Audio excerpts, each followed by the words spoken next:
함께 말씀 보겠습니다. 마가복음 14장 1절에서 11절 말씀입니다. 마가복음 14장 1절에서 11절 말씀입니다. 이틀이 지나면 유월절과 무교절이라 대제사장들과 서기관들이 예수를 흉계로 잡아 죽일 방도를 구하며 이르되 밀란이 날까 하노니 명절에는 하지 말자 하더라. 예수께서 베다니 나병 환자 시몬의 집에서 식사하실 때 한 여자가 매우 값진 향유 곧 순전한 나드 한 옥합을 가지고 와서 그 옥합을 깨뜨려 예수의 머리에 부으니 어떤 사람들이 화를 내어 서로 말하되 어찌하여 이 향유를 허비하는가? 이 향유를 300데나리온 이상에 팔아 가난한 자들에게 줄 수 있었겠도다 하며 그 여자를 책망하는지라. 예수께서 이르시되 가만두라. 너희가 어찌하여 그를 괴롭게 하느냐? 그가 내게 좋은 일을 하였느니라. 가난한 자들은 항상 너희와 함께 있으니 아무 때라도 원하는 대로 도울 수 있거니와 나는 너희와 항상 함께 있지 아니하리라. 그는 힘을 다하여 내 몸에 향유를 부어 내 장례를 미리 준비하였느니라. 내가 진실로 진실로 너에게 이르노니 온 천하에 어디서든지 복음이 전파되는 곳에는 이 여자가 행한 일도 말하여 그를 기억하리라 하시니라. 12 중에 하나인 가룟 유다가 예수를 넘겨주려고 대제사장들에게 가매 그들이 듣고 기뻐하여 돈을 주기로 약속하니 유다가 예수를 어떻게 넘겨줄까 하고 그 기회를 찾더라. 아멘. 오늘 고난주간 관련해서 함께 말씀 생각해 보려고 하는데요. 굉장히 유명한 말씀입니다. 옥합을 깨뜨려 예수님께 기름을 붓는 향유를 붓는 그 사건에 대해서 함께 생각해 보도록 하겠습니다. 시간 순서상 학자들이라면요, 고난주간 중에 일어났던, 그러니까 예루살렘 입성하시고 난 다음에 있었던 일은 아닌 것으로 그렇게 여겨집니다. 굳이 시간을 추측하면 올라오시기 전에 베다니에서 이제 우리 읽었던 본문에도 그렇게 표현되어 있는데요. 베다니 지역에 있을 때 이제 벌어졌던 토요일쯤으로 생각되어진 시간 순서상은 그 전주 토요일로 이렇게 여겨지는 그런 사건인데요. 그럼에도 불구하고 마태복음이랑 마가복음에는요, 고난주간에 있었던 일과 함께 이를 기록하면서 예수님과 종교 지도자들 사이에 있었던 팽팽한 긴장감, 또 그 와중에 주를 바르게 섬기는 것이 무엇인지에 대해서 이렇게 비교하며 보여주면서 그 정황을 이렇게 소개를 하고 있는데요. 오늘 읽었던 마가복음 본문에서도요, 일종의 양괄식 구조처럼 앞에 1절, 2절, 다음에 10절, 11절은 예수님을 죽이려고 하는 그런 모습과 더불어서 예수님을 배신하는 유다의 기록을 이렇게 기록을 하고 있고, 그 사이에 이제 여자의 헌신을 기록하면서요, 주를 바르게 섬기는 모습은 바로 이런 것이다라고 소개를 하고, 반대로 그렇게 예수님을 생각하지 않으면 이런 모습들이 나온다라고 보여주고 있는데, 다시 한번 1절, 2절, 10절, 11절을 보면요, 이틀이 지나면 유월절과 무교절이라 대제사장들과 서기관들이 예수를 흉계로 잡아 죽일 방도를 구하며 가로되 밀란이 날까 하노니 명절에는 하지 말자 하더라는, 유월절을 이제 예루살렘에 보내기 위해서 이제 많은 사람들이 모이는 시간이죠. 그래서 자칫 예수님하고 이렇게 사이에서 발생하는 갈등이 서로를 해하게 되는 그런 일을 만들 수 있게, 오히려 그들의 욕심을 쫓아서 선택하는 이 일들이 백성의 반감을 가질 수도 있는 그런 여러 가지 정황에서 이제 그 예수님 잡지 말자라고 이야기를 하는데요. 레이니나르 학자에 의하면 약 5만에서 25만 명 사이의 인원이 이제 당시 예루살렘에 모였을 것으로 그렇게 추정을 하고요. 그렇지 않아도 사람들이 많이 모여서 발생할 수 있는 소요가 있는데, 그것이 이제 괜히 로마를 거스리는 그런 일이 될 수 있는 부분에서 이제 죽이려는 마음은 있지만 사실 굉장히 사실 속내가 검었죠. 결국 예수님을 죽이는 목적이 자신들의 욕심을 위한 것임을, 그래서 자신들에게 다른 불편한 일들이 발생하는 것을 원하지 않아요. 그래서 만약에 하나님을 향한 헌신이라든지 또는 하나님의 신학적 이유로 하나님을 향한 바른 바로 잡아야 될 것들 하나님 앞에서 바로 잡기 위한 헌신이었으면 사실 그런 것들이 이슈가 되지 않겠죠. 그런데 결국 목적은 내가 원하는 것을 이루기 원하는 거였고 굳이 그 일을 하여서 내가 원하는 또 다른 나의 평화를 깨뜨리게 될까봐 그것이 걱정이 되어서 하지 않는 그런 모습이 소개가 되어지고 있고요. 마지막 이제 이 여자의 헌신을 기록하고 난 다음에 10절 11절을 보면요. 그런데 12 중에 하나인 가룟 유다가 예수를 넘겨주려고 대제사장들에게 가매 그들이 듣고 기뻐하여 돈을 주기로 약속하니 유다가 예수를 어떻게 넘겨줄까 하고 그 기회를 찾더라는 그런 와중에 유다가 이렇게 제안은 굉장히 이렇게 귀가 솔깃할 만한 밀란이 나지 않도록 소요가 나지 않도록 내가 넘겨주겠다라고. 그래서 당장 그 거래를 하고 이제 유다는 예수님을 넘겨줄 기회를 이렇게 보게 되는 이 고난 주간 이 예수님을 대적하고자 하는 이 욕심과 그리고 예수님 배신하는 가룟 유다 이 팽팽한 긴장감을 보여주는 동시에 그 가운데 진정한 주를 섬기는 것이 무엇인지를 보여주는 이제 본래 내용을 이제 본문 내용으로 들어가 보면요. 아까도 이야기 드렸던 것처럼 베다니에서 있었던 일로 기록을 하고 있습니다. 요한복음 12장 1절에 6월절 엿새 전에 예수께서 베다니에 이르시니 그곳은 예수께서 죽은 자 가운데서 살리신 나사로가 있는 곳이라. 그러면서 나사로의 동생인 마리아가 이 기름을 부은 여인인 것에 대해서 이렇게 소개를 하고 있습니다. 요한복음 12장 3절 마리아는 지극히 비싼 향유 곧 순전한 나드 한 근을 가져다가 예수의 발에 붓고 자기 머리털로 그의 발을 씻으니 향유 냄새가 집에 가득하더라 하면서 마리아가 이제 예수님께 와서 기름을 붓는데요. 이 본문의 설명이 그렇습니다. 구체적으로 이제 두 가지로 이렇게 볼 수가 있는데요. 얼마나 이렇게 엄청난 헌신을 하였는가라는 그런 부분에서요. 그가 예수님께 부은 기름에 대해서 순전한 나드 한 근이었다 또는 순전한 나드 한 옥합이었다라고 그렇게 설명을 하고 있는데요.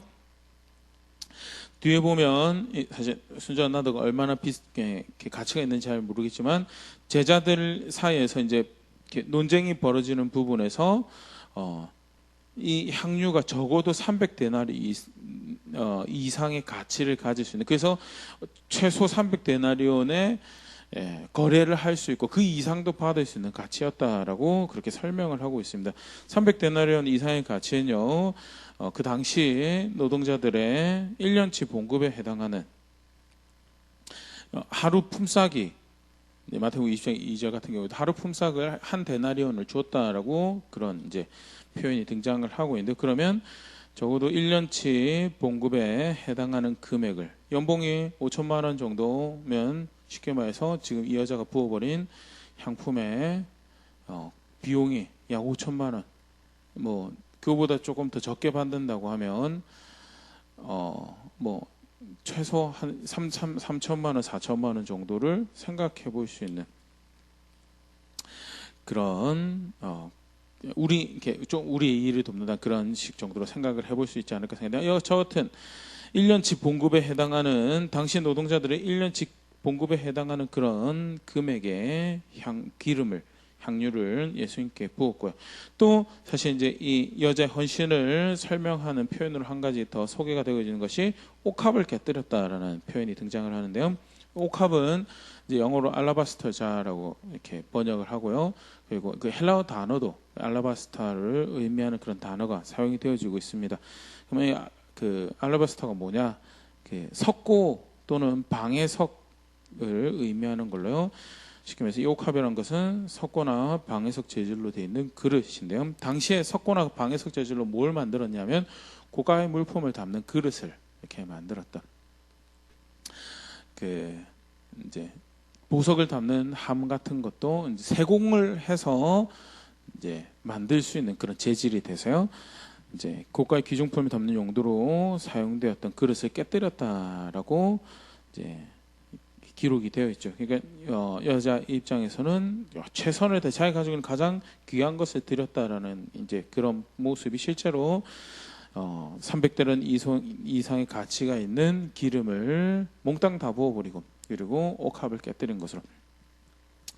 어떤 학자들은 정황상 볼 때 이 젊은 여성이 나이를 이렇게 추측하기 쉽지는 않지만 그래도 이제 어리지는 않지만 어느 정도 그런 자유권을 가지고 있는 여자였으리라 추측이 되고요. 개인의 이렇게 자기 평생을 모아서 구입한 또 그런 그릇이라기보다는 물려받은 대를 거듭해서 물려받은 그런 그릇과 그런 가치를 가지고 있는 기름이었을 것이다라고 이제 추정을 한 학자들도 있는데요. 이제 그 부분 이제 추정이고요. 아무튼 그만큼 이게 자기가 가지고 있는 최상의 가치를 최고의 것을 포기를 하고 그것을 예수님께 드리는 헌신을 하였다. 그리고 그것을 표현을 깨뜨려서 모두 부어버렸다라고 그렇게 표현하고 있습니다. 마가복음 우리 읽었던 3절에 예수께서 베다니 나병 환자 시몬의 집에서 식사하실 때 한 여자가 매우 값진 향유 곧 순전한 나드 한 옥합을 가지고 와서 그 옥합을 깨뜨려 예수의 머리에 부으니는 여자 개인의 입장에서 모든 어떻게 보면 이제 그 1년치 봉급에 해당하는 금액에 좋은 또 그런 그만큼 양이 되는 좋은 향유를 이제 포기한 거죠. 그것도 몽땅 다 포기한 거죠. 쉽게 말해서 자신을 이렇게 사랑받을 수 있을 만한 존재로 인정받을 수 있을 만한 존재로 가꾸고 또 그렇게 자신을 돌보는 것, 자신을 사랑하는 것을 포기한 그런 모습이고요. 반대로 영광을 받으셔야 돼, 존중을 받으셔야 할 대상만 이렇게 바라보고 그에게만 집중하는 순전함을 이렇게 볼 수 있는 그런 장면이죠. 여자가 그렇게 예수님께 기름을 부었을 때 반응이 두 가지가 기록이 되어 있습니다. 함께 했던 제자들의 반응이고요. 또 다른 하나는 예수님의 반응인데요. 사도 요한은 가룟 유다에게 집중해서 이 이제 반응을 기록을 하고 있습니다. 요한복음 12장 4절에서 6절에 제자 중 하나로서 예수를 잡아줄 가룟 유다가 말하되 이 향유를 어찌하여 300데나리온에 팔아 가난한 자들에게 주지 아니하였느냐 하니 이렇게 말하면 가난한 자들을 생각함이 아니요 그는 도둑이라 돈괴를 맡아 거기 넣는 것을 훔쳐가미로라. 가룟 유다가 이런 말을 하고 가룟 유다는 돈을 원래 좋아하던 사람이라서 이런 이야기를 했다라는 그런 기록을 하고 있는데요.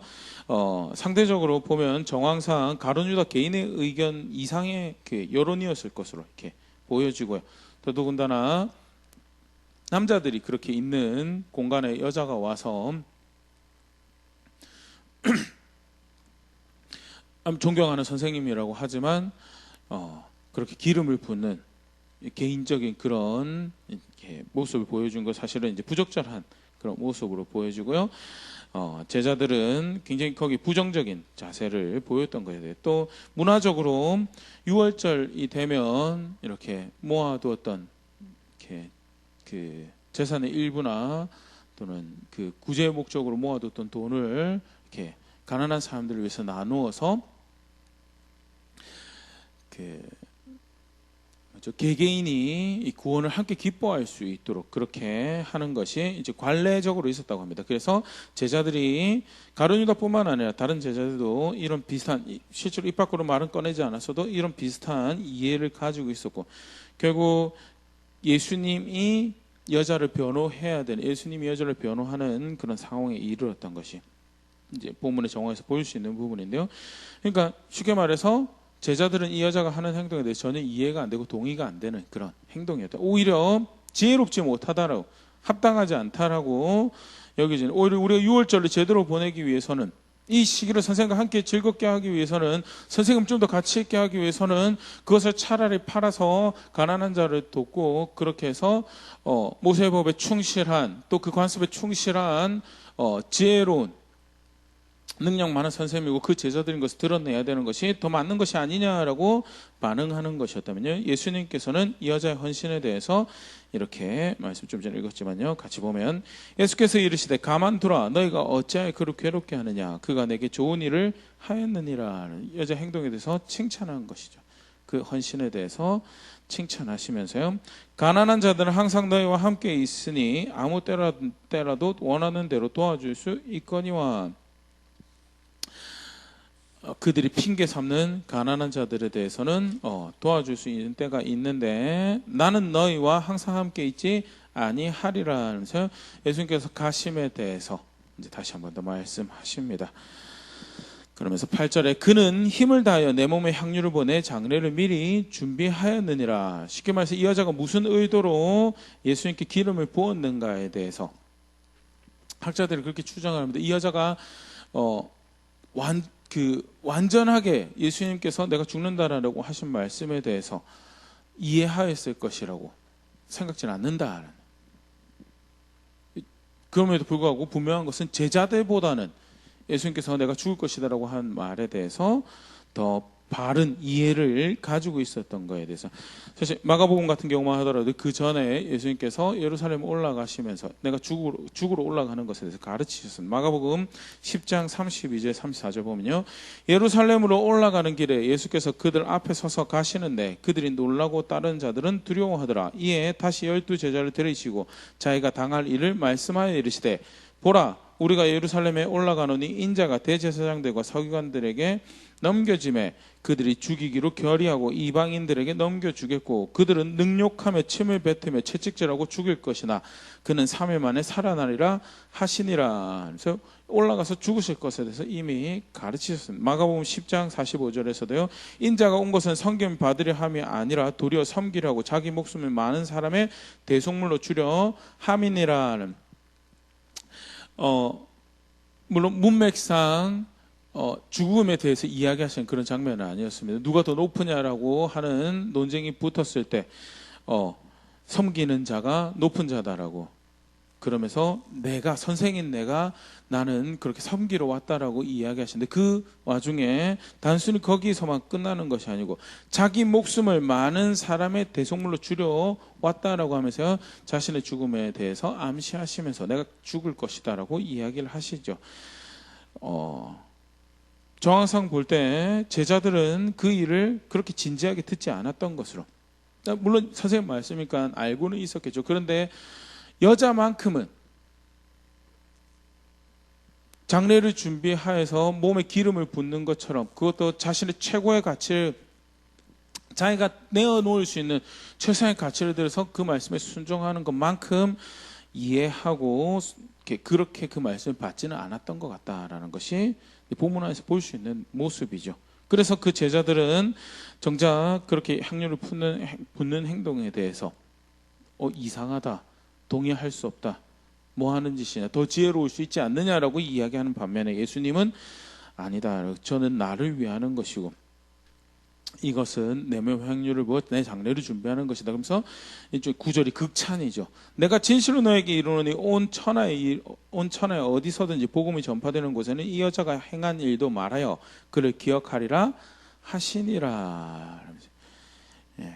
복음이 전해지는 어느 곳이든 이 여자가 오늘 행한 이 헌신은, 이 섬김은 곳곳에 이야기되어지며 오늘 한국 땅에서도 이야기가 되어지고 있죠.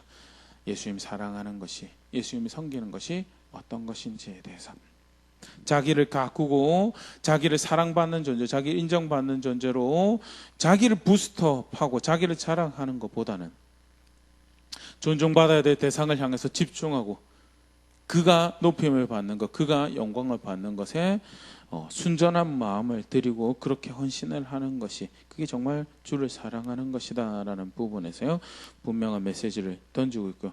아울러서 예수님 설명에서도 우리가 봤지만요, 여자가 어느 정도 예수님 죽으심에 대해서 죽겠다라고 하신 말씀인데 진지하게 그 목적, 그 말씀에 동의해서 주를 섬긴다고 할 때 그 말씀에 동의해서 그를 섬기는 모습에 대해서 분명히 보일 수 있는데요. 예수님을 사랑하는 모습들이 성경에 몇 가지 등장을 합니다. 그런데 그의 뜻과 그의 목적을, 그의 말씀을 존중하지 않고 사랑하는 모습들이 등장을 합니다. 베드로가 보여줬던 모습이죠. 마태복음 16장 22절 23절 베드로가 예수를 붙들고 항변하여 이르되 주여 그리마옵소서 이 일이 결코 주에게 미치지 아니하리이다. 예수께서 돌이키시며 베드로에게 이르시되 사탄아 내 뒤로 물러가라.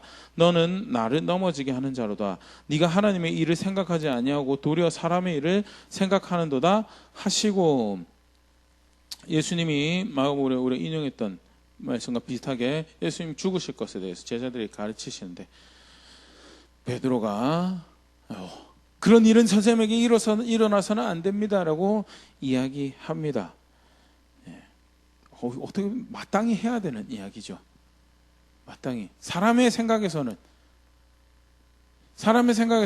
마땅히 하다못해 그냥 단순히 이야기만 하는 것이라도 선생님 죽겠다고 하는데 예 그러십시오. 당신의 뜻이 이루어지길 원합니다라고 이야기하는 것보다는 훨씬 더 사람답고 서로의 관계를 훈훈하게 할 수 있는 말이 사실 베드로가 하는 이야기고, 실제 베드로는 그 이상을 애정을 담고 사랑을 담아서 선생님에게는 그런 일이 있어서는 안 됩니다라고 이야기하는 거지만, 예수님 말씀하신 것처럼 하나님의 일을 생각하지 않고 하나님 말씀을 생각하지 않고 하나님 목적을, 하나님 뜻을 전혀 생각하지 않고 예수님에 대해서 전혀 생각하지 않고 뭐만 생각한 거죠?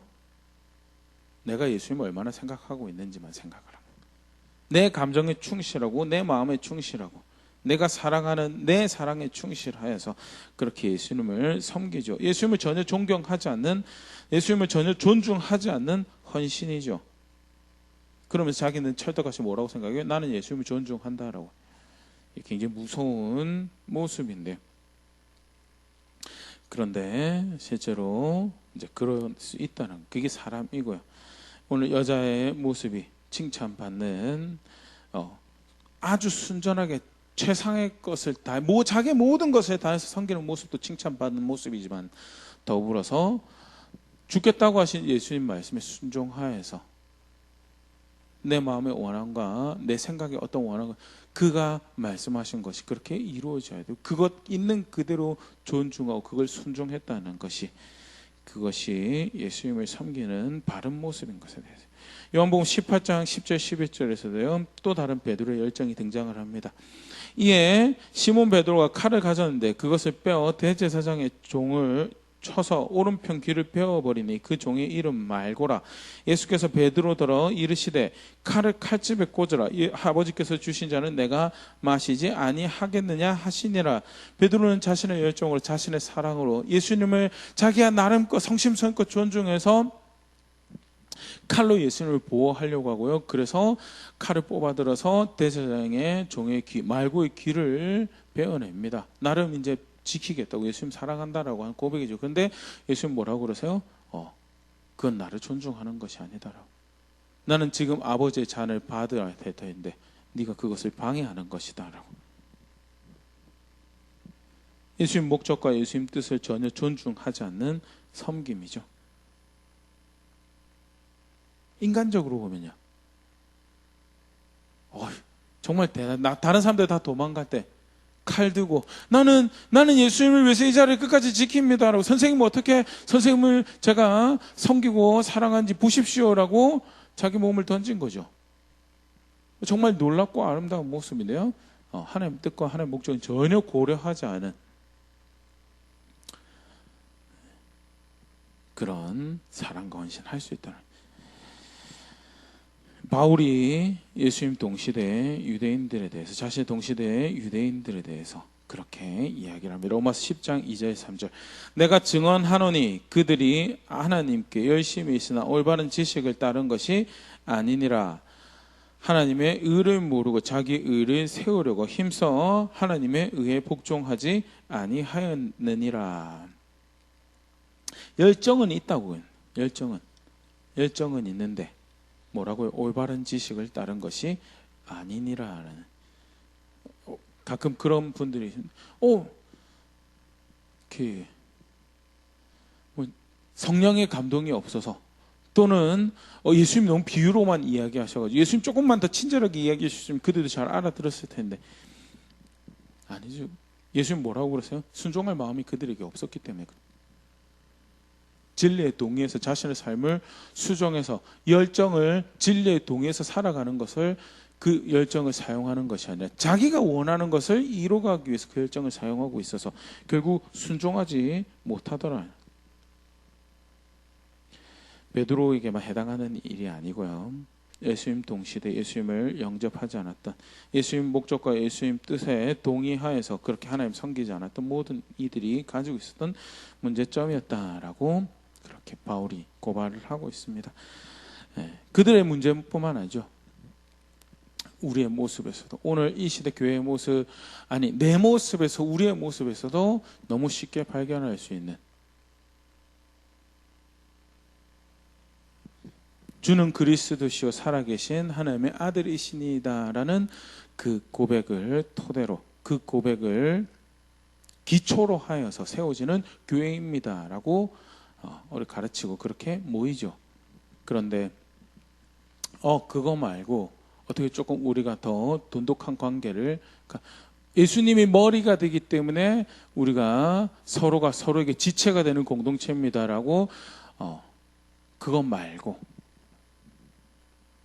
그 목적과 뜻 말고 그래서 서로가 그리스도의 법을 지켜갈 수 있도록 서로의 짐을 지는 섬김 우리 알겠는데 그거 말고 그래도 우리가 사람과 사람이 모이니까 서로 좀 좋은 분위기 가지고 서로가 하호하며 할 수 있는 거 늘 그런 고민이 있죠. 늘 그런 고민이. 하나님 뜻이 혹시 그렇게 해서 하나님 말씀이 조금 더 같이 나눠질 수 있다면 한 번이라도 더 들려줄 수 있으면 그것도 유익하지 않을까.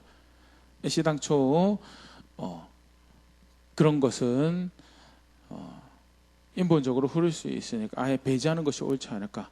목양의 관점에서는 고민 있고 갈등 있고 논쟁이 있습니다. 근데 안타깝지만 이제 왕왕 수단이 목적을 대체해버리죠. 핑계도 좋습니다. 여러 가지 다른 핑계를 많이 대는데요. 그런 식으로 해서 목적과 뜻을 존중하지 못하는 헌신과 수고를 만들어내지 무엇을 섬기는지 몰라요. 그래서 정말 예수님의 뜻을 그 목적을 존중해서 거기 순종해서 그래서 내 모든 것을 내려놓을 수 있는 수고와 섬김을 하고 있는지 오늘 본문은요. 그것이 신앙이다는 죽겠다고 하신 선생님 죽으러 가신다는 선생님 어떻게 보면 좀 미친 것 같죠. 제자들은 적어도 그렇게 이별하는 걸 원하지 않고 있었던 그런 욕심들도 있었고요. 그런데 죽겠다고 한 선생님 그 죽겠다고 하신 말씀에 순종하고 동의해서 거기에 기름을 부을 수 있는 그게 예수님을 섬기는 그게 예수님을 사랑하는 거. 그때야 그가 붙는 모든 것이 가치 있는 고백이 됨에 대해서 오늘 본문 가지고 다시 한번 더 생각해 볼 수 있는데요.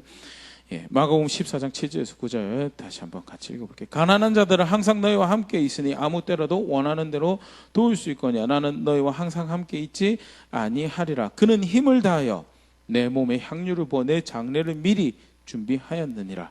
내가 진실로 너에게 이르노니 온 천하에 어디서든지 복음이 전파되는 곳에는 이 여자가 행한 일도 말하여 그를 기억하리라 하시니라. 가난한 자를 돕지 말라는 말씀이 절대 아닙니다. 근데 가난한 자를 도울 때도 무엇이 어려운 사람들을 도울 때도 무엇이 가장 먼저 우선돼야 되죠? 예수님 뜻이 예수님 목적이 어디 있는가에 대해서 오늘 간단하게 다시 한 번 더 고난주와 관련해서 옥합을 깨뜨림으로 예수님께 사랑을 고백했던 여인의 이야기를 다시 한번 돌아보며 무엇이 정말 예수님을 사랑하는 것이고 무엇이 정말 예수님을 섬기는 예수님을 따르는 제자의 도인가 다시 한번 생각해 보는데요. 함께 말씀을 대하고 계신 성도님들 중에서 아무도 예수님 사랑하지 않는다고 생각하신 분은 없으리라 생각됩니다. 그런데 정말 나는 예수님의 뜻을, 목적을 존중해서 그렇게 예수님을 사랑하고 섬기고 있는가? 그래서 나의 원함을, 나의 자유를 그 예수님 뜻 앞에, 목적 앞에 포기시키고 굴복시키고, 그리고 그렇게 예수님을 더 순전하게, 그 예수님에게만 집중해서 순전하게 사랑하고 섬기고 그분의 영광만 생각하고자 그렇게 살아가고 있는, 그렇게 사랑하는지 한번 다시 돌아볼 수 있으면 좋을 것 같고요. 또 부가적으로 조금 더 생각해 보시죠. 정말 그의 뜻을 알기 위해서, 그의 목적을 더 알기 위해서 그렇게 공부하고 말씀을 대하고, 실제로 그 말씀이 무엇을 의미하는지 계속해서 캐내가기 위해서 상고하고 묵상하는 그런 수고들을 해가고 있는지, 반대로 그 말씀만이 내 생각 안에 남길 원하고 내 마음 안에 남길 원해서 버려야 될 것들, 배제하고 다른 재미있는 것들 조금 더 포기하고 내려놓고 그 말씀을 좀 더 즐거워하기 위해서 연습해가는 것을 하고 있는지, 그런 부분들 다시 한번 말씀을 돌아보면서 이 여인이 보여줬던, 마리아가 보여줬던 그 사랑의 고백이 제 고백이 될 수 있으면, 우리의 고백이 될 수 있으면 좋을 것 같고요. 그렇게 다시 한 번 더 우리를 위하여 십자가에 죽으시고, 그렇게 우리의 구원이 되시고 소망이 되시고 우리 생명이 되신 예수님을 향할 수 있는 그런 우리 될 수 있으면 좋을 것 같습니다.